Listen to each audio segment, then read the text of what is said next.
Welcome, everybody, to Navigating Change, the podcast from Tybal Inc. I'm Pete Wright, and I am here with number 4, the 4th time ever. It's a historic day, Gail Gregory on the show. Hey, Pete.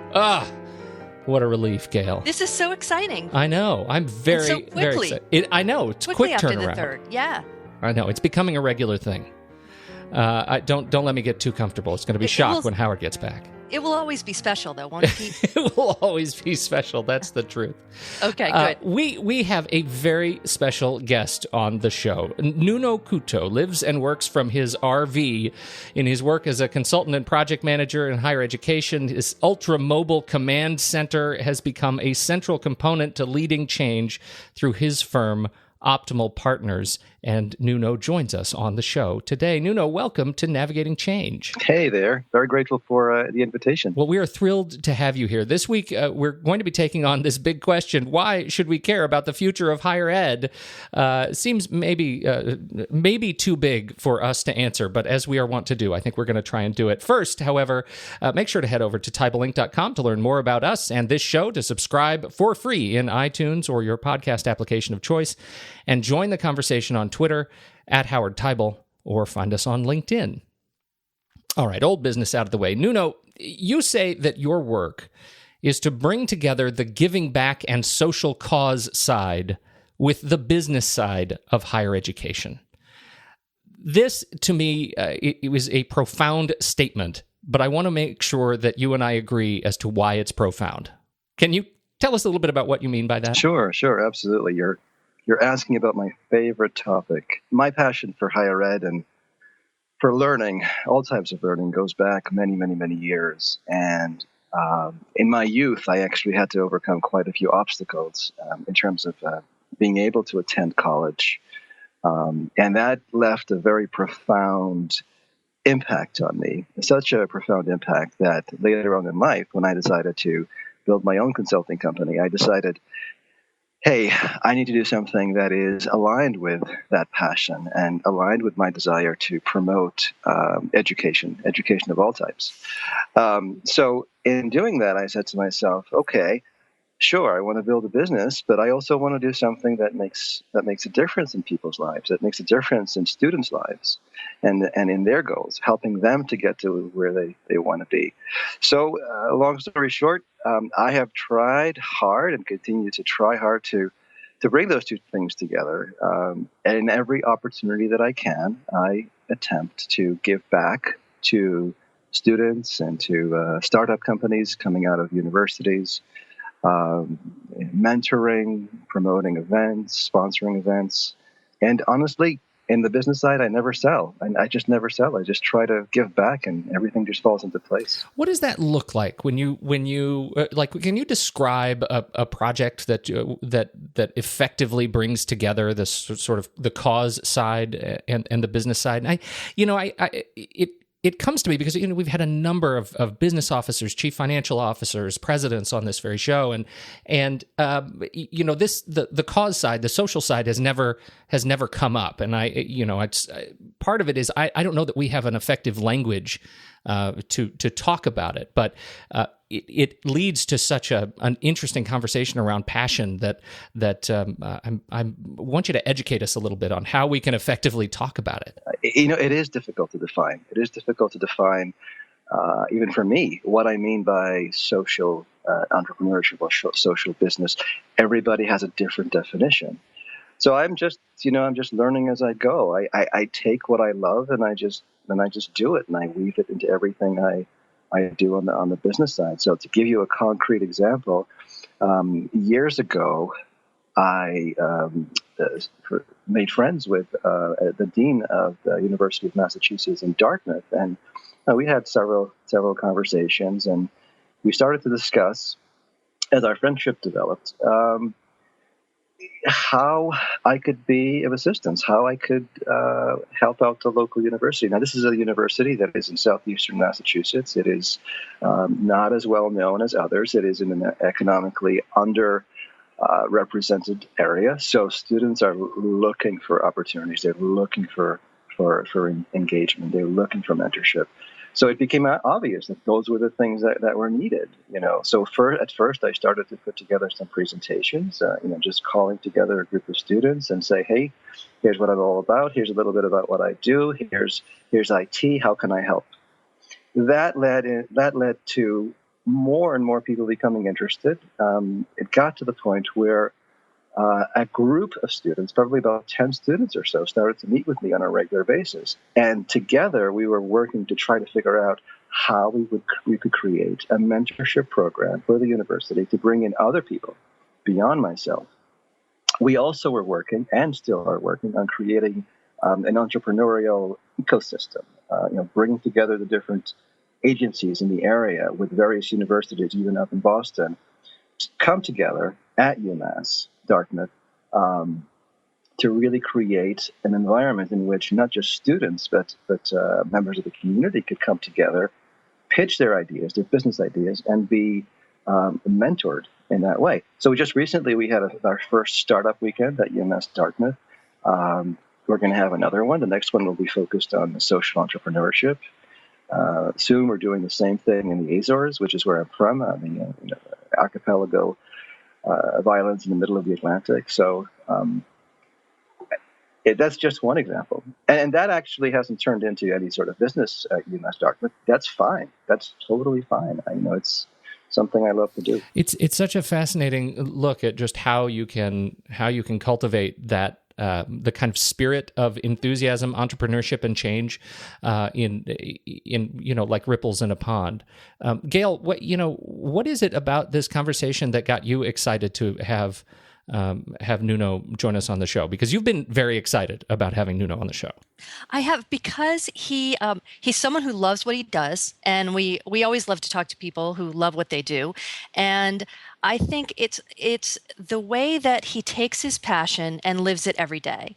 And I think there are so many challenges that we talk about in higher ed, the things, the difficulties that they're facing.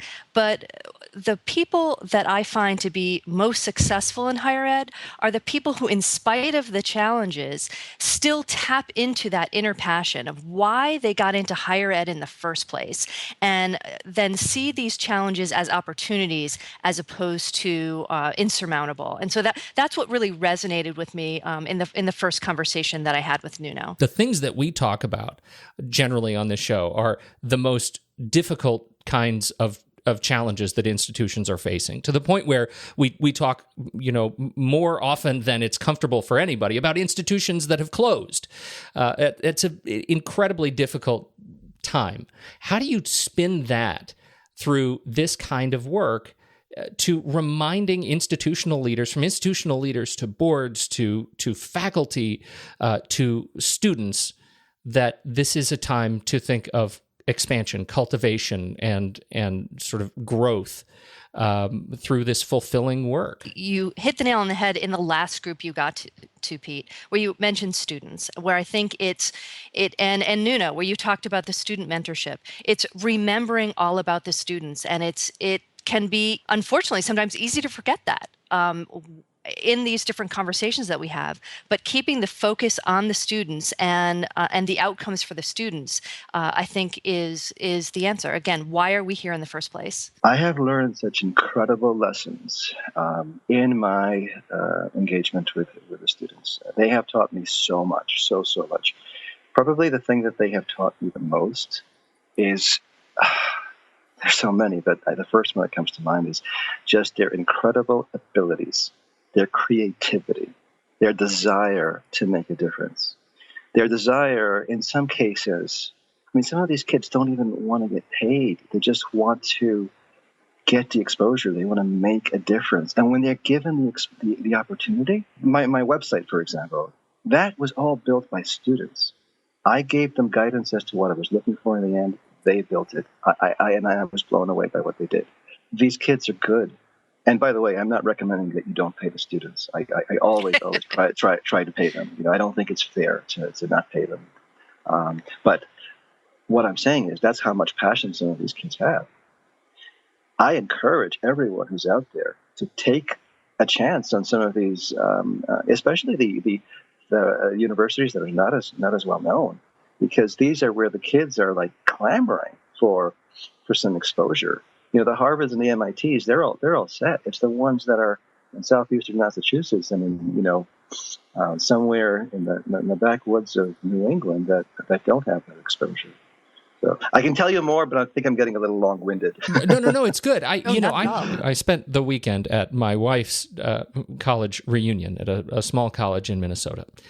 Small liberal arts, it's one of those that is well endowed and is competing for students with facilities. They're participating generally in the driving up of the amenities to remain competitive with other institutions in the region. So it's beautiful. I mean, it's a resort place. And, I walked into one of the dorm. We slept in the dorms. The dorms have ceiling fans. I had no ceiling fan when I was in college. We had sweat. That's what we had. And we sweat, liked it. Where we liked it. And if you were too hot, you sweat and you just blow on each other to cool off. That's what we did. It was suffering. And that's how you got educated. It builds character. Pardon my rant. It builds character. That does not sound like a pretty picture. Look at me now. This is character. But one of the things that I found so interesting, and we talked a lot about this with some of the other alum, were the kinds of opportunities that they have had over the years, and none of them speak to what you are talking about, Nuno. They're all like, you get a work study. Work study is about, you can do some, maybe the closest you'll get to a business office is filing and collating, right? I mean, maybe you'll get to get your hands on the university Twitter account. Maybe you'll get your hands in some of those, but generally these opportunities are around cleaning. They're around, helping in the academic classrooms. They're around helping in food services. I mean, those are what many of the work study opportunities are right now.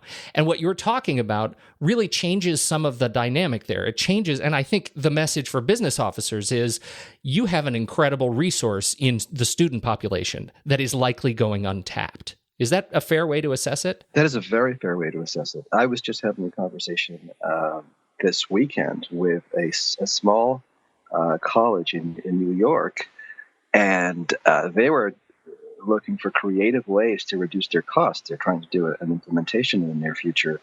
And the first thing I said to them is, have you thought about your students? And in this case, they have even a little bit older, more experienced students, which is even better. And they looked at me as if it was obvious, but yet they hadn't thought about it. So, and this is what I'm saying. I mean, I some of these students that I mentor, I actually hire or help to find work somewhere else. Several of them have been project assistants or business analysts, and sure, there's a little bit of a learning curve, but they're effective almost from day one because I get to know them. I work with them one-on-one. Train them. They come to meetings. They're taking notes. They're writing status reports. They're doing what I would normally do, except they're doing the things that I can teach them to do, so that I can focus on the more important things. So this is an interesting thing because you have these students coming from the universities that you're working. They're working for you. In some cases, yes. In some cases, they actually are hired by me. Yes. And this is in I maybe not in contrast to, but in partnership with helping institutions to realize the use of this resource too, and to hire students in more fulfilling ways. Yes. So that is part of the mission, to expose other institutions, to expose the market really to the possibilities of using students like this, and making them actual members of project teams. I don't want to get too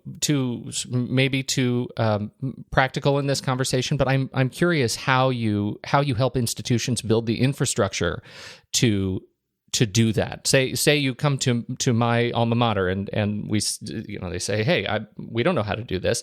How do you help them build a system that allows them to make use of student resources? So if for business officers who are listening to this and want to think about thinking creatively about their student resource, where would they start? Honestly, I just tell them what my experiences are. It's not that complex. It comes down to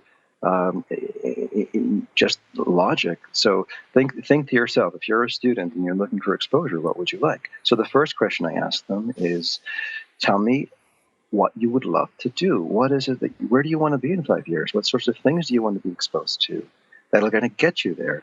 And so once I know that, and once I know them a little bit, and that's critical, you have to kind of get to know them a little bit, then I try to customize something that is going to give them maximum exposure to what they love to do.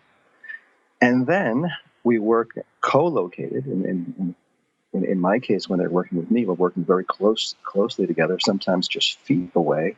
We're going to meetings together, and I'm there constantly mentoring, constantly advising, reviewing notes, etc., whatever it is that they're working on, until it gets to the point where they're a little bit more independent. But it all comes down to just listening to what they want to do and helping them to achieve it.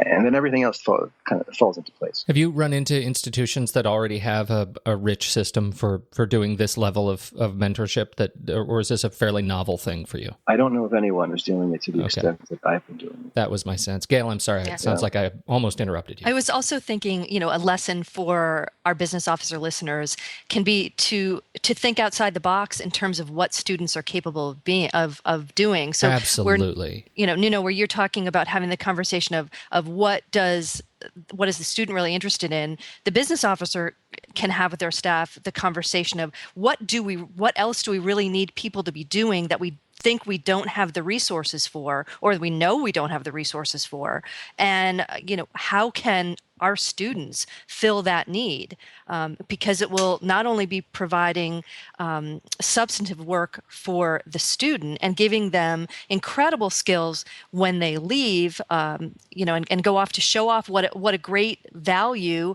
a degree from your institution is, but it's providing a really significant resource need in your department or division. You are so right. It is bringing together of what it is that the organization needs, but what it is that the students are passionate about. If you can bring that together, that is the formula. It just takes care of itself almost, because the reward system is just embedded in the process. It's such an interesting thing, because these students they're so invested. The university, the institution, it is their lifeblood at that point, right? They're so much more invested, I think, than we'd give them credit for, because they live there, they eat there, they sleep there, they work there. They want to see it thrive. That's correct. That's right.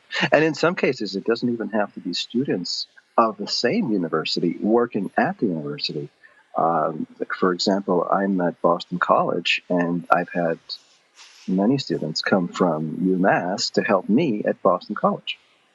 And that's worked out really, really well. The act of becoming a mentor and creating a sort of mentorship kind of program, or even maybe it's not even fair to say program, but to create a mentorship mentality, I imagine takes a shift in worldview. If you were meeting with a new business officer saying, here's my experience, here's how you can think about becoming a mentor and taking on this leadership role. What are the kinds of commitments and the change of mindset that you might advise those getting started in a program like this would need to be aware of? So the typical scenario I see with students coming into internships or something like what I'm describing is that the student hangs around and waits and waits and waits for something interesting to do.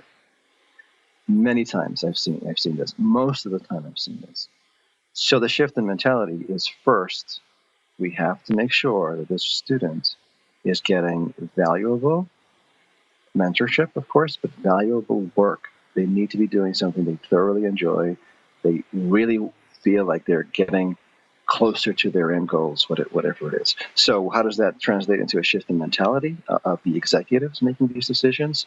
Well, it takes some time to kind of think through where the organization can use the students, which students might fit into that particular role, the time needed, because there is time that's needed from the managers on the ground to do the mentorship. Even the location, doesn't help if the student is sitting half mile away or even in a different building. It's much better if they're embedded right in the project team so they can see things happening, so they can be mentored by the project team. Those are some of the things, some of the mind shift that needs to take place. Gail, are you, as you listen to this, do you see opportunities that are as head-slappingly obvious as I do in working with teams? Like, this is one of those things. I sort of can't believe we haven't institutionally, and I'm speaking personally now, institutionally seen more use of this, of the student population as a deeply invested resource in my own work. Are you seeing that like me? I am, but I think it is what I loved how you said that, mentorship mentality. I think that it is important to acknowledge that is a real shift. And I think we think we don't have the time for it. Yes. What I hear, again, this is why I love listening to Nuno, because if you believe it, you will find the time for it. And that's what he has done. I opened this show with the briefest of mentions that Nuno lives and works from his RV. And I was waiting for us to get back to that. Yeah, this is. I need to complete the circle on that, and because I think part of that commitment, we talk about that investment in change and that mentorship mentality. I think my hunch is that much of it stems from this experience that you were cultivating for yourself. Nuno, can you give us some background on and kind of walk us through your day-to-day experience of how you live, how you work? Sure. Yeah, it's funny you mentioned this, because this is definitely the topic of most conversation when people find out about what I do and how I live. It's not about what I do that they want to know; it's how I live they want to know. I imagine those are yin and yang, right? I mean, that I have to imagine they relate. Yeah, they do. So about 3 or 4 years ago, I decided that I was going to simplify my life quite a bit, and decided that I was going to rent out my house, which I did, and was going to basically, quote unquote, live out of an RV. And at first, I had a trailer that I parked somewhere close to where most of the clients are in Boston.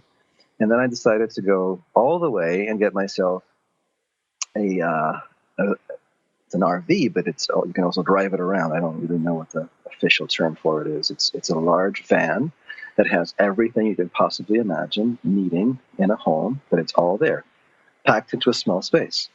And that is what you referred to earlier as my mobile command center. So that allows me to basically have a very, very mobile lifestyle. I just came back from Canada. For the last 3 weeks, I was traveling through New York and Canada, and I was working as I was traveling. I was almost every day by the water, up in Muskoka in Canada, if anyone's familiar with it. And it was just amazing. It just amazing. What an amazing experience. It seemed like every few hours somebody was stopping me and saying, "Oh, can I look inside?" Or I have a little $20 satellite-looking kind of Wi-Fi antenna, and everybody was, "Okay, what's that?" And after a couple of days, people at the restaurant that I was going to were like, "Oh, hi, how are you? Come back. Here's your seat," because they knew where I was going to sit. And of course, I was visiting with friends. I was visiting with family. I visited with a couple of universities during the trip. It's just an incredible way to live. It's an incredible way to step back and think in very, very novel ways, without the other details of life. Simplifying life has allowed me to think in a different way. Is that the biggest sort of impact you found on the way this lifestyle has affected the way you work? Yeah, I would say yes. It is an incredibly liberating way to live. It is.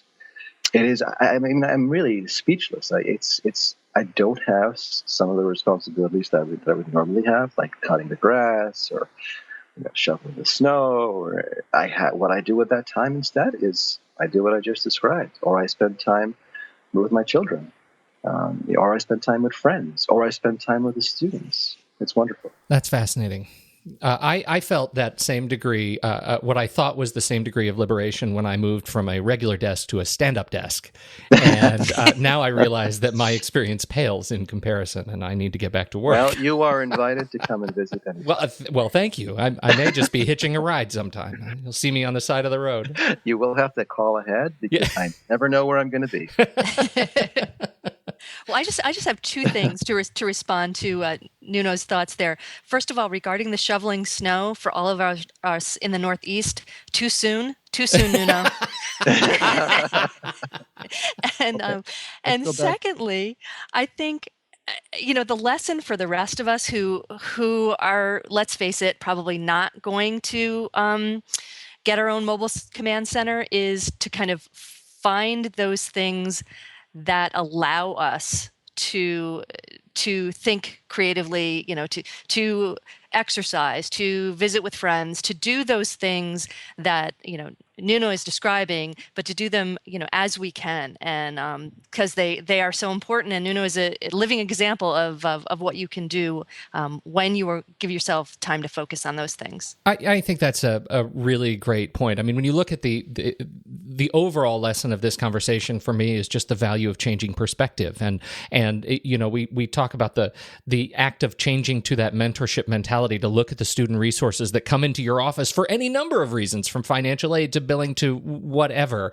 These are people standing in front of you that are committed to the institution by and large, and how can we make use of those? How can we change the way we think to help grow the institution and grow their experience? I love the student-centeredness of it. It gets me very excited. But again, to Nuno's experience of hitting the open road to do the work is a change in perspective that is aspirational, I think, for many of us, and that's a great reminder. What did we miss? Anything else we missed, Gail? Any other questions that were on your list?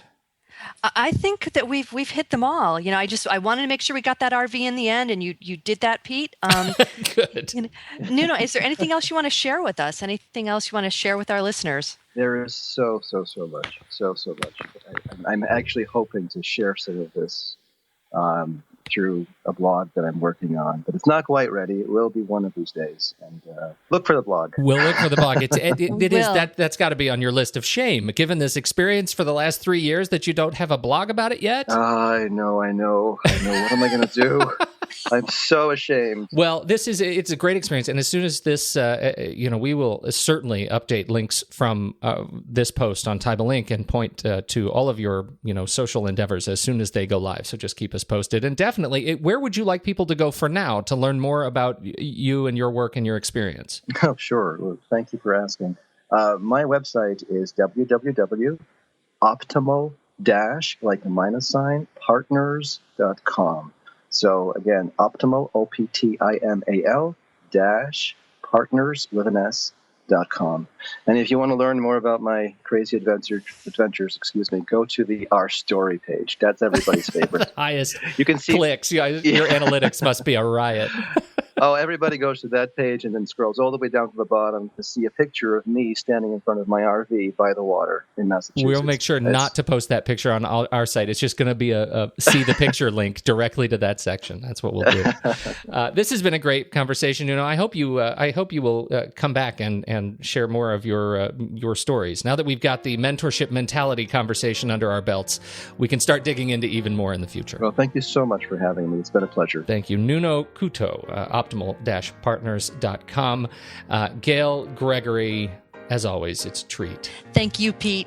Now that we're finished with Game of Thrones, we can move on to something new together. That's right. That'll be our next podcast Our next podcast topic. We didn't even mention it this time. That shows enormous restraint. It does. Thank you, everybody, for downloading and listening. Once again, find out more about us at tybalinc.com or catch us on Twitter, Howard Tybal, or on LinkedIn. We'd love to hear your thoughts and have you share your stories on this very show. On behalf of Gail, Gregory, and Nuno Cuoto, I'm Pete Wright, and we'll catch you next week on Navigating Change, the podcast from Tybal Inc.